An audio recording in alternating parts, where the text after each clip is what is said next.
AI automation job layoffs చుట్టూ అన్ని topics బజ్లో ఉన్నాయి ఈ మధ్య.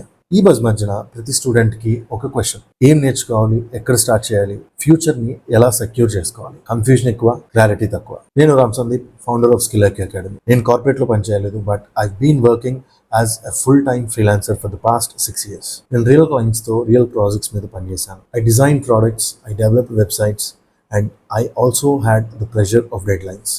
నేను ఒక ప్రోడక్ట్ కానీ ఒక వెబ్సైట్ని కానీ డిజైన్ ఫేజ్ నుంచి డిప్లాయ్మెంట్ ఫేజ్ వరకు ద టోటల్ ప్రాసెస్ని హ్యాండిల్ చేశాను. ఆ total ఎక్స్పీరియన్స్తోనే I know what is required to the industry and what people are expecting from the next generation of students and employees.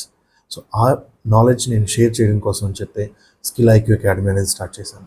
The only goal of skill IQ academy is to give you the student the clarity.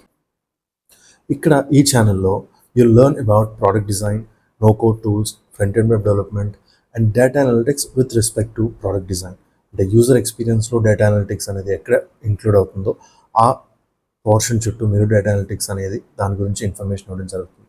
So I give you the updated information, continuous developments in the industry, all those things ఈ ఛానల్లో మీకు నేను సింపుల్గా తెలుగులో project ఎగ్జాంపుల్స్తో నేను మీకు information ఇవ్వడం అనేది జరుగుతుంది. సో ఫైనల్గా మీరు డిజైన్ డెవలప్మెంట్ నేర్చుకోవాలనుకుంటున్నారా? And are you confused with where to start?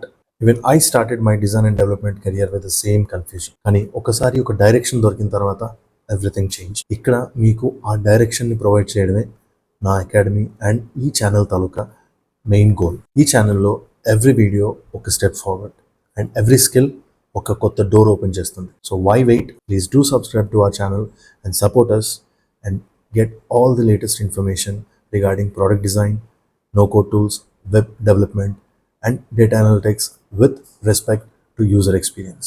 Thank you.